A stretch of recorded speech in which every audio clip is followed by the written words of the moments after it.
The CBS Radio Mystery Theater presents...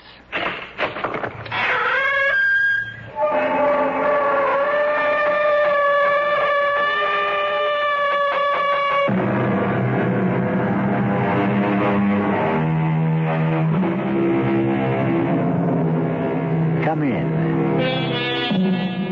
Welcome. I'm E.G. Marshall. What is terror? It's really only a word, unless you've experienced it. And once you've experienced it, there's no word for it. It defies description. There are all forms of terror. Extreme fear of physical injury, for one. Paralyzing fear of insupportable pain, physical or mental. Mental.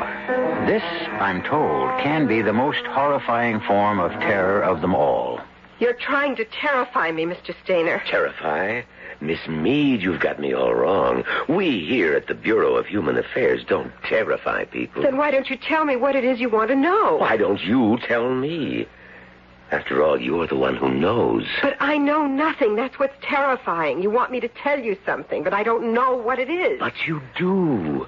You simply haven't thought about it enough. I have thought and thought. No, you only think you've thought. Go home now. Go home, Miss Meade. And think some more.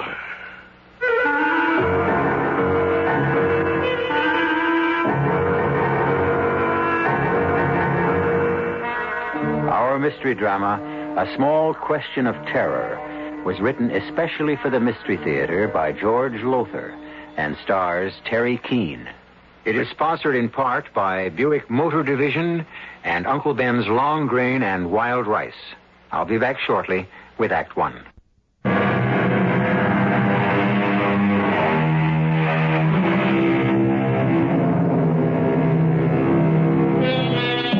As I said at the outset, terror can take many forms, disguises. Consider the case of Alexis Meade, a young woman, intelligent, attractive, occupation, sales clerk, engaged to be married, lives with her widowed mother, Emily, whom she supports. The place? An apartment in, a city. A city in, a country. Time? Could be today, could be tomorrow. Not important. What's important is it happened. And it could happen again. But, Mother, what does the Bureau of Human Affairs want with me? What could this... What's his name? Where's the letter? Oh, here it is. Gilbert Stainer. What could he possibly want with me? Well, now, if you ask me, Alexis, it's probably nothing at all. Some little unimportant matter about, I don't know. Nothing to get upset about, dear Allah. Mother, this is from the Bureau of Human Affairs, which is just a cover for the secret police. And this man Stainer is titled here under the signature. He's director of interrogation. In heaven's name, what could he want to interrogate me about? Well, I can't imagine. I really can't. Unless you did something you shouldn't have done. Did you, Alexis? Like, I don't know, complain to someone, maybe at the office, that we haven't enough to eat? That the protector, our glorious protector, has called for austerity measures? Mother, please, stop running on. Oh, I'm sorry, dear. I do talk too much. I know. Mother, you didn't complain about something. Anything? Did you? Me? Complain? Say anything that somebody might have reported. Oh, no, really, Alexis. Oh, I do talk too much. I do, I know. But, my dear, you know better than to ask me that. Well, you know better than to even think I'd be foolish enough to say anything critical of our protector or the government or anything. Mother. Sorry, dear. The letter gives no reason why this Mr. Sturmer wants to see you. Stainer. No. It just says I'm to appear at his office Monday at 3 p.m. Well, you'll find out then what it is he wants when you get there. That's 4 days from now, Mother. I've got to wait and worry for 4 solid days, to say nothing of nights. Worry? Oh, my dear, I certainly wouldn't worry. Mother, some people who have gone into the Human Affairs building, in fact, a good many people, have never been seen or heard of again. Oh, I've heard that. Well, you can believe it. Oh, I'll get it. Hello? Eric, honey. Oh, Eric. How are you, darling? Well, I'm not sure. I just got home and found a letter waiting for me from the Bureau of Human Affairs. You too? What? You? Yes. I'm ordered to appear at 3 o'clock next Monday. I've been told to be there at 2. Who signed your letter? Somebody named Stainer. Gilbert Stainer. What do you suppose this is all about? I wish I knew. I wish I knew now instead of having to wait until Monday. Yeah, me too. It kind of worries me, Alexis. It scares me, Eric. It scares me half to death.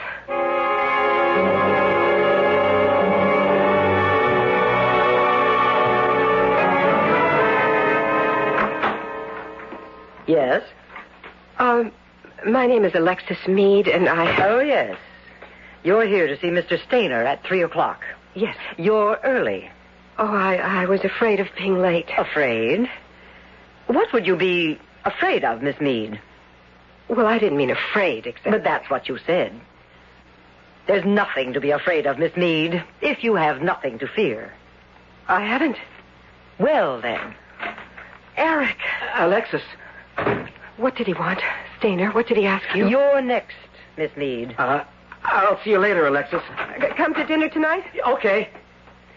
Miss Meade is here, Mr. Stainer. Thank you, Miss Peters. Do come in, Miss Meade. Thank you. And sit down, please. That chair in front of my desk. Well, now, Miss Meade, first let me say I'm sorry if you've been put to any inconvenience. Oh, no. But you did have to take off from your job early. I'm told you'll lose 2 hours' pay. Who told you? It's so, isn't it? Well, yes, but... The Bureau will see that you're reimbursed for any loss of pay you incurred today, or may incur in the future. The future? I'll be coming here again? That'll depend entirely on you. How is your mother? My mother is fine, thank you, fine. That arthritis flare-up she suffered last week, that's over with? Yes. Delighted to hear it. A cup of coffee? No, thank you, Mr. Stainer. I'd like to know why... A cigarette? Thank you, I don't smoke. Oh, that's right. You gave up cigarettes several months ago. Too expensive. What with the tax, the surtax and all, I believe you said. I don't recall saying anything like that. No? No. But that is why you quit. Yes. Mr. Stainer, you certainly didn't ask me here to discuss my reasons for giving up smoking. No, goodness me, no. Then why am I here? It could be that I just like to talk and look at pretty women. I beg your pardon. A joke, a little joke. Although you are extremely attractive, you know. Thank you. Well, now, I asked you to come here today because... Because? I thought there might be something you cared to tell me. Something I cared to tell you? Something you might care to tell me. Such as? I don't know.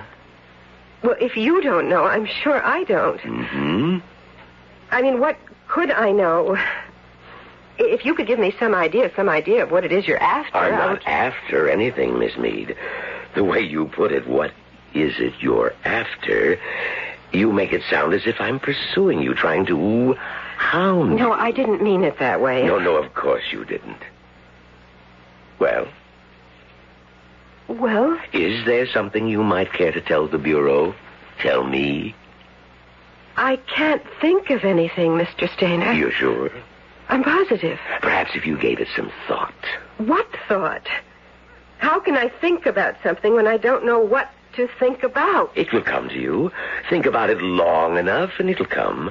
It might be in the morning when you're at work, or during mealtime, or in the middle of the night in bed. You'll suddenly say to yourself, that's it. That's what I had to tell the Bureau. Mr. Stainer, I'm sorry, but I can't imagine... You'll see.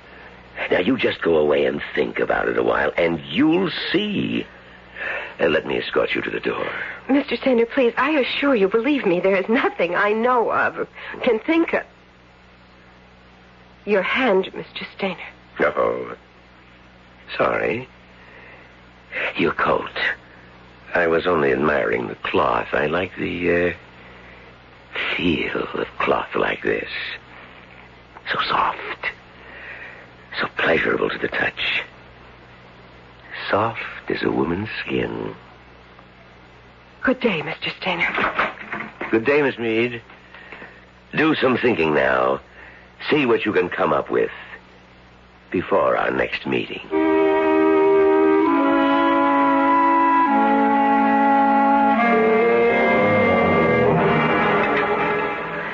Before our next meeting. The last thing he said just as I left. Oh, stop worrying and eat your dinner, Alexis. What there is of it. And you, Eric? Those were his last words to me, too. That means he's going to call us in again. Obviously. Have my meat, Alexis. Mother, no. No. You finish the meat. I don't want any more. You don't want any more because you think I haven't had enough. Well, you haven't. None of us has. None of us ever does. Everything's in short supply. Oh, and the prices. I was saying to Maggie Norton only the other day. I met her in the supermarket. You know, we hadn't seen each other in months. You didn't say anything to Maggie. Anything that might be misconstrued. What? Anything she could have reported to the Bureau of Human Affairs. Now, what do you take me for, Alexis? I'm only trying to find out, searching for whatever it is Stainer knows. But didn't he say he doesn't know? Mother, he knows. Eric and I wouldn't have been ordered to appear if he didn't know. He's just playing cat and mouse. That's what he's doing. He's trying to get us to confess to something. Well, confess to what? I'm telling you, I'm so on edge even now, even after just one meeting with him. I'd tell him what he wants to know, if I knew what it is. Eric, are you sure you don't? Don't know? Yes. I don't get you, Alexis. Could it be that you maybe said something, sometime, to someone that might have been better left unsaid? You think I'm some kind of nut? Of course not, but... But what? Don't be so touchy, Eric. You could have said something. I could. Mother could. Not a word, not a I'm word. no fool, Alexis, not me. You just don't know who you can trust anymore. I guess there wouldn't be any more coffee, Mrs. Mead, would there? Maybe a few drops, Eric. Give me your cup. Well, something has been said, and if we're smart... Here you are, Eric. We'll find out what it was. Because one thing is sure. What happened with Mr. Gilbert Stainer today is only the beginning. Yeah. I think I know what you mean. You know what I mean. What do you mean? Nothing, Mother. Well, oh, Mother, please. Now, don't start crying. That's what you mean. Even maybe death. Oh, why it's got so you're afraid to say have a good day to someone or keep well or anything. Well, I said to Maggie Norton, we hadn't seen each other in months, and we were talking about the scarcities and the high prices, and she said not to worry because the protector would take care of things eventually. And I said, I could have bit my tongue. I said, you know, joking. I said, someday he'll protect us to death. And Eric, you dropped your cup. I'm sorry. Mother, you didn't say that to Maggie Norton. Oh, I could have bit my tongue. But I told you. You said it to me once, and I told you then to never say it again. Eric, what is it? It's nothing. Why did you drop the cup? Was it what Mother just said? No, honestly. Is that what Stainer is after? Is it? Well, how do I know what Stainer is after? You do know. What Mother said about the protector protecting us to death. Is that it? Eric, for heaven's sake, tell me. I can't stand not knowing. I can't stand it.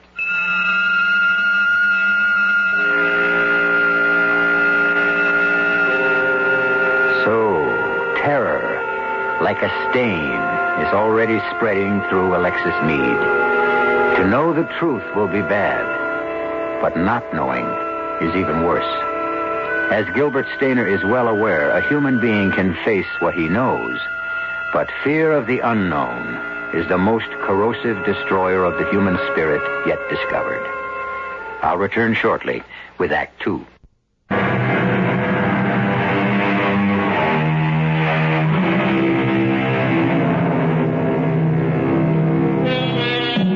A small question. A simple, seemingly innocent question. Is there anything you'd care to tell me? A small, simple question? Yes, but one fraught with terror for those who are asked by Gilbert Stainer of the Bureau of Human Affairs. For Alexis Meade, of whom he has asked it. In the apartment she shares with her mother, Alexis faces her fiancé, Eric, and cries. Eric, you know. You do know. For heaven's sake, tell me. I can't stand not knowing. All right. I'll tell you. I didn't want to. I was afraid it would make things worse for you. Eric, tell me. This afternoon, Stainer asked me if I had ever heard anyone make that remark about the protector. Well, of course, I lied. I said no. You had heard it. Where? Who said it? Well, honey, you did. I? Don't you remember? We were sitting in the park, and you said, well, I don't remember the exact words, but something like, Mother said the funniest thing today. Could be a dangerous thing if she ever repeated it, and I warned her not to, but you just had to tell me, you said. And you told me. You don't remember? Yes. I'd forgotten about it. It didn't seem important then. There was no one around. No one could have overheard. Was there? I don't remember. You know, we had a little laugh over it, and then I guess we both forgot it. And he did ask you, Stainer. If I'd ever heard that remark made by someone. And like I said no. Well, is it such a terrible thing to say? I said it as a joke. You said it as a joke. Mother, the trouble is the world we live in is no joke. I meant nothing, you meant nothing when you said what you said about protecting us to death. That they can take a thing like that and build it, and build it. Alexis. I'm sorry. So that's what he's after. He wants me to say, perhaps you mean a remark my mother once made about the protector protecting us to death. Would they torture me then? Kill me? They'll never torture you, Mother, because they're never going to find out. Eric didn't tell Stainer where he'd heard it. And I'll certainly never tell him. Under torture? Not under the worst torture they can think of. Eric? Don't worry, Mrs. Meade. They'll get nothing out of me. I promise you that. Oh, thank you, Eric, thank you.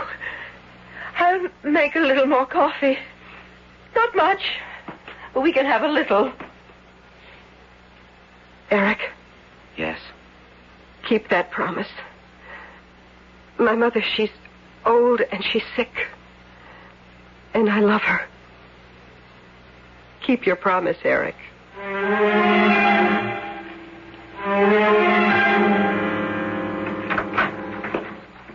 Well, don't stand there staring at me as if you'd seen a ghost, Miss Meade. Sit down. Is there something wrong? I was asked to come and see Mr. Stainer again. I didn't expect to find you behind his desk, Miss... Or is it Mrs.? Miss Peters. Miss Peters. Mr. Stainer was called away unexpectedly. I'm taking over for him temporarily.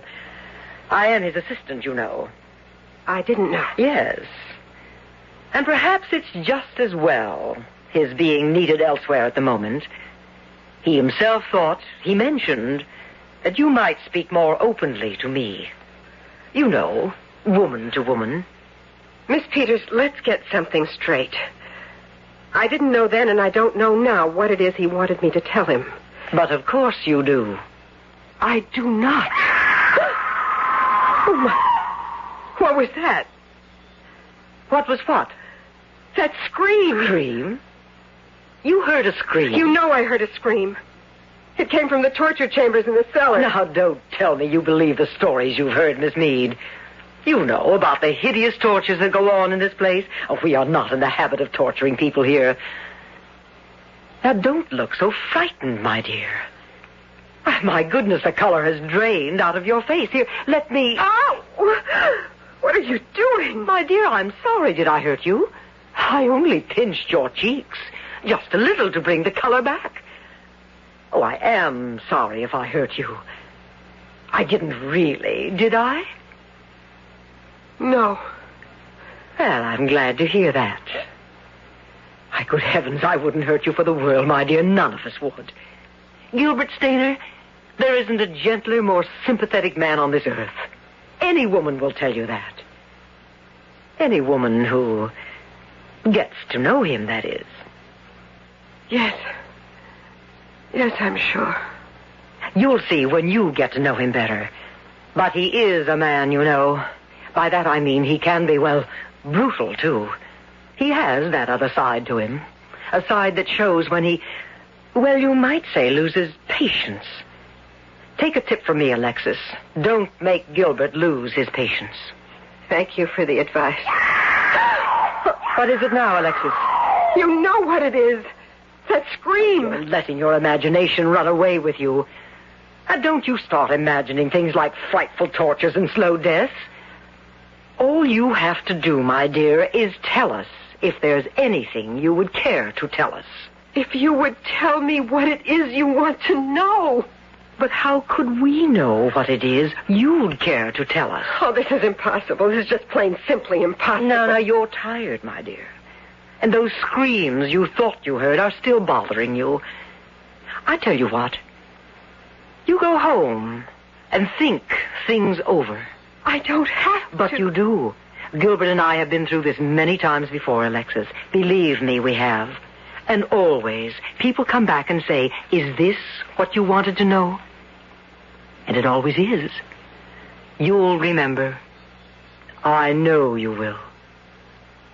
You'll remember.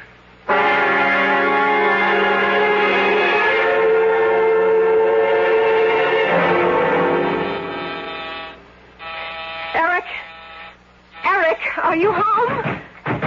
Eric! What took you so long? I was KFH. Asleep for 3 days and nights? The music I telephoned you again and again. You haven't come to see me? What's happened? Nothing. I've been very busy. Tied up. Is that why you're limping? Well, I hurt my back. You did? Or they did? They? You know who I mean. He had you tortured, didn't he? Stainer. What gave you that idea? The way you're limping and your jaw still swollen. Eric. They tortured me. Oh. Yes. Oh, my darling, my poor Don't, darling. Alexis, don't. What? Don't touch me. Don't even come near me. Oh, my God. Eric, darling, what? I told them. I couldn't help myself. The pain. Impossible not to tell. Not to scream it out as loud as I could. What? What did you tell them? You know. Tell me anyhow. I must be sure. I told them, yes, I'd heard someone make that remark. Our protector will protect us to death. And then I told them, Alexis, forgive me. Forgive me. I told them it was you. It's all right. It's going to be all right. The first thing we must do is keep our heads, not panic. But you don't understand. I'm in no danger. You are. I saved my own neck by sacrificing yours. Don't you realize you're in as much danger as I? How can I be? You are involved now. You're an accessory to the crime. Crime? What crime? A harmless remark? Eric, don't you understand? It's what the Stainers of this world feed on, turning the innocent into the guilty. It's their business. It's what they live for. But what can we do? The first thing I must do is protect Mother. Or did you tell them that, too? That Mother was the first to... No. All right, then at least she's safe. But they'll question me again now, and torture is more than likely. Oh, what I've let you in for. I could kill myself. None of that now. We've got to keep our heads. Think. Let me see. Luke Stevens. Luke Stevens. What about him? That place of his in the mountains. It's not too far from the border. What are you talking about, the border? We've got to escape, leave the country. There's no other way. Now, if we could get to Luke's place, we could hide there for a few days, then slip over the border. Well, that's impossible. I'm being watched now. You're being watched. We must be. I'm sure of it, but we've got to try. We can't be any worse off than we are now, so listen to me. Yes? I'm going to go home. I will get Mother. In an hour, let's say an hour, you go down, get in your car, and drive to that favorite spot of ours in the park. Mother and I will meet you there, and then we'll get in your car and head for Luke's place in the mountains. But if we're being watched? We'll have to take the only chance we've got. Try to give them the slip. Not much chance of that. No. But it is the only chance we've got.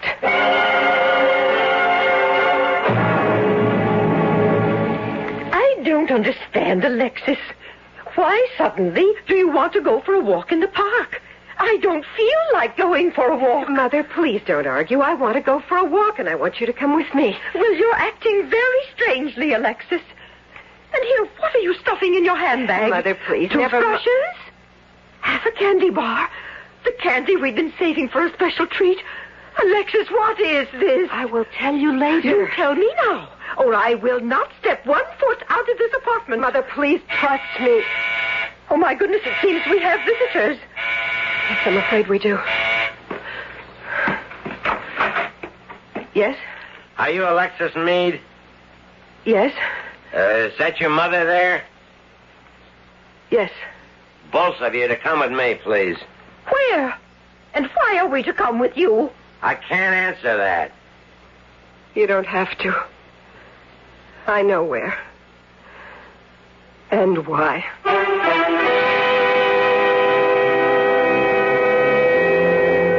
Alexis Meade fights the terror that tries to surge through her as she and her mother go with the agent from the secret police. To what? Torture? Death? We'll find out when I return shortly with Act 3.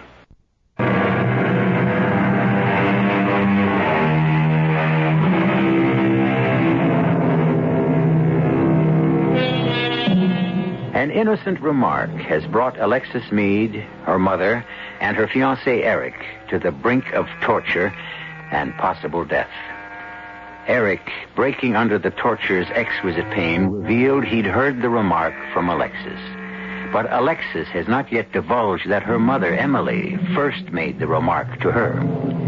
Not yet. Now, as all three sit and wait in a small room at the Bureau of Human Affairs, a fourth presence waits with them.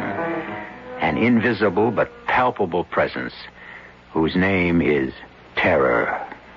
2 hours. They've kept us waiting 2 hours. Why? Why? For the same reason they picked you up and brought you here with Mother and me. So we could break each other down with our personal fears and tensions. Alexis, I want you to be honest with me. All this, it's because of that remark, that silly, joking remark I made. No. I'm sure it is. What else could it be? I don't know what remark you're talking about, Mother. You never made any remark to me that I know of. Did. The one about the problem, Alexis. What are you doing to me? I am trying to silence you, Mother. But I might have known that's impossible. Room could be bugged. Bugs? Bugs? Hidden microphones, Mother. Now, please don't say another word. You, come with me. Me? Where are you taking her? Come along. But I... No. I... Wait a minute, please. My mother is old. She's old and she's sick. Wait, please, wait. Eric. Oh, God, what are they going to do to her? I don't like to think. I can't stand it. Not to know what they're going to do to her. They're doing this to break me down. They know what my mother means to me. They're using fear, my fear, of what they may do to her to break me. Well, you can't be sure of that. You, this way. What for? Just come along, please. They're going to torture me again. I won't be able to stand it. Alexis! Come along now. Alexis! Alexis! Oh, my God. Oh, God. Yes. Yes, God. Oh, I go on my knees and I beg you to help me. I've never asked help of you in the past, but I need you now. Be with me, I beg you. If there's a way out, a way to escape, show it to me, not for my sake, but theirs, Mother's and Eric's. I'm not begging for myself, but for them, because I love them. Why, Miss Meade, what on earth are you doing on your knees? I'm praying, Miss Peters. Oh, come now. You don't really believe in God, do you? I don't know. Come along. Gilbert, Mr. Stainer is ready to see you now. I've told him all I know. Which was that you knew nothing. A lie, of course, but never mind. He has something to tell you. What? Come along, my dear. Find out for yourself.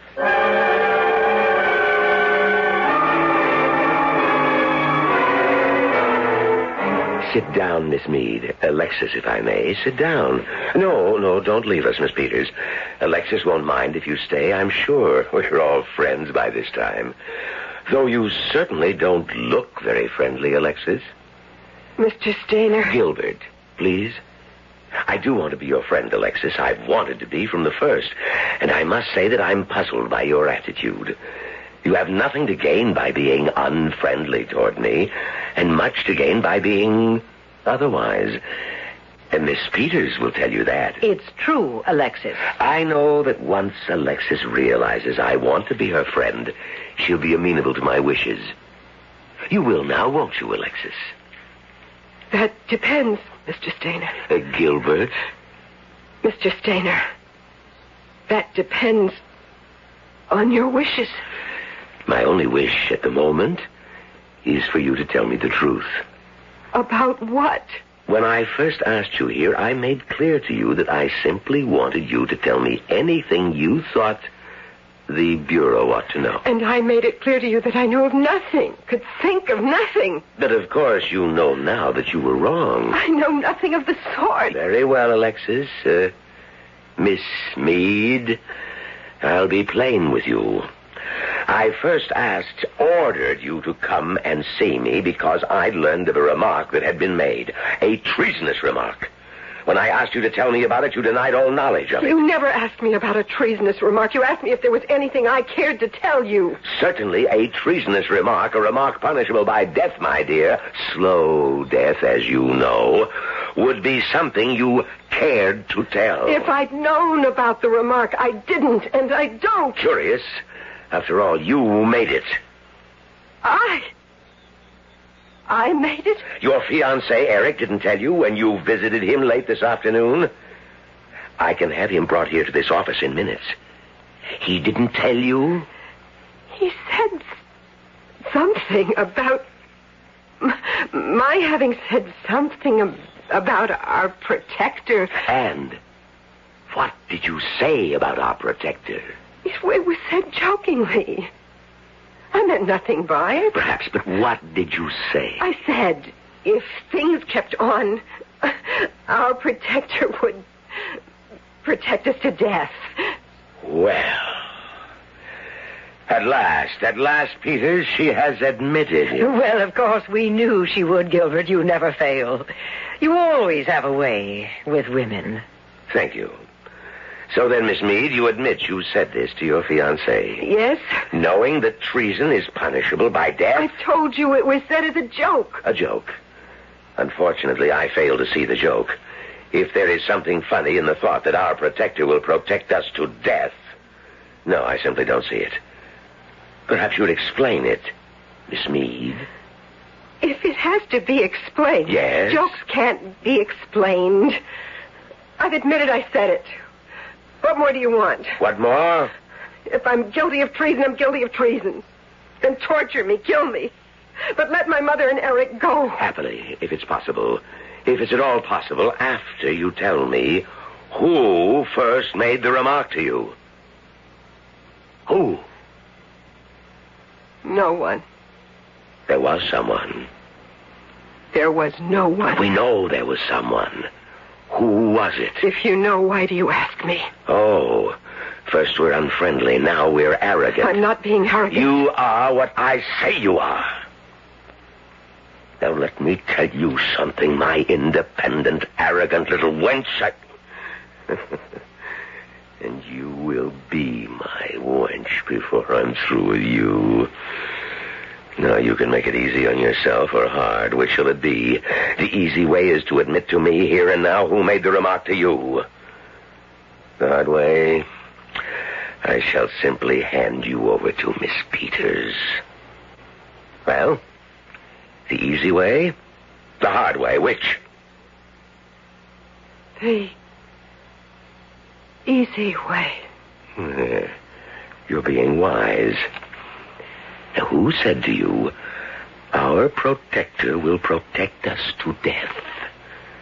Well, who? You want me to tell you in front of Miss Peters? What? You don't, do you? Why shouldn't you? Oh, I guess I've said the wrong thing. What wrong thing? What are you saying? Oh, Gilbert. Gilbert, darling, I can't tell you with her here. What the devil is she saying? What the devil is she saying, Gilbert? I don't know. I don't know. What, Miss Meade? I can't tell you that. Gilbert, please ask her to leave. Ask her to... Oh, I see. I see. A little game. You're trying some little game. You're trying to suggest in front of Miss Peters, trying to suggest that somehow, in some way, there's something between us, between you and me. No. There's nothing between you and me. Nothing. One moment. If there is something... There's nothing. There is nothing. Now, don't look at me like that, Peters. There is nothing. Now, you answer me. In front of Peters, answer me. Who said it to you first? Who? All right, Gilbert. I see you trust Miss Peters, though I certainly wouldn't. Not if she was my assistant. I mean, not with all the suspicion, the mistrust, the doubt we all live with these days. Why, she could have your job 10 minutes after you were executed. She'd snap it up, too. You know that. For the last time, who told you? Well, if you insist. You did, of course. I? Gilbert, have you forgotten that night? Oh, that first night together, that gloriously rapturous night.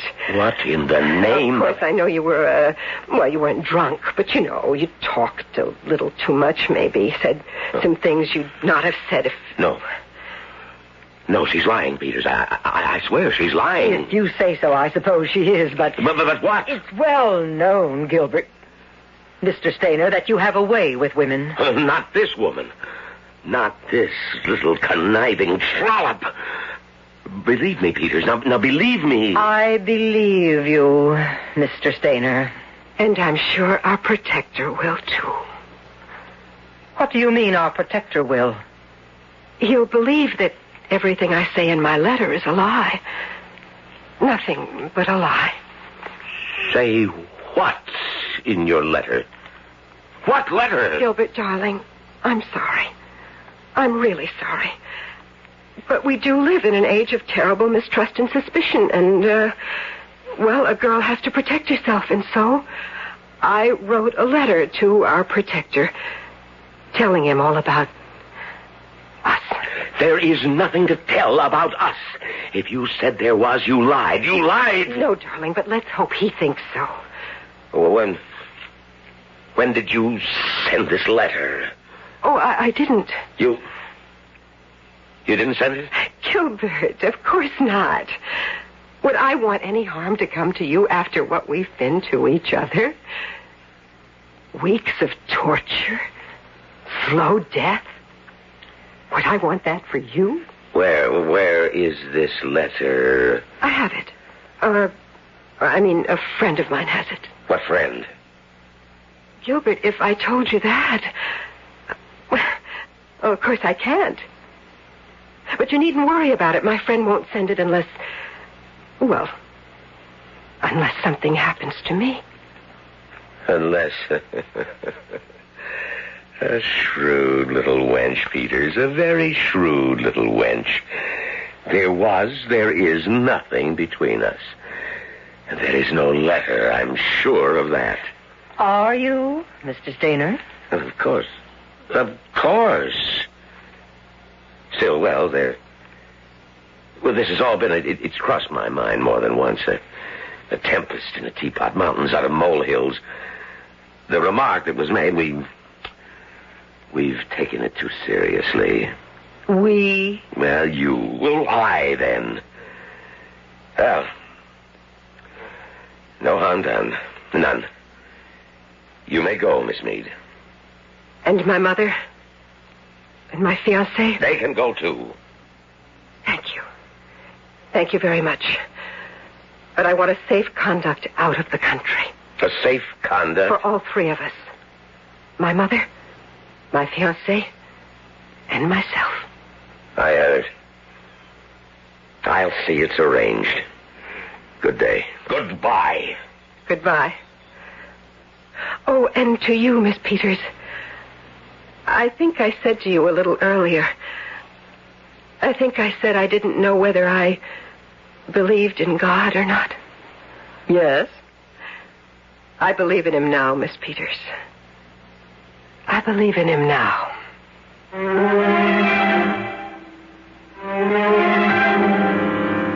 I don't recall Alexis writing a letter, do you? Could have, though. Not important. I mean, whether there was a letter or wasn't. What strikes me as important is that she called on God for help, only in extremity. Seems to me we all of us make that same mistake. Sure, call on him when you need help, but call on him when you don't need anything. Just call. Doors always open, 24 hours a day. I'll be back shortly.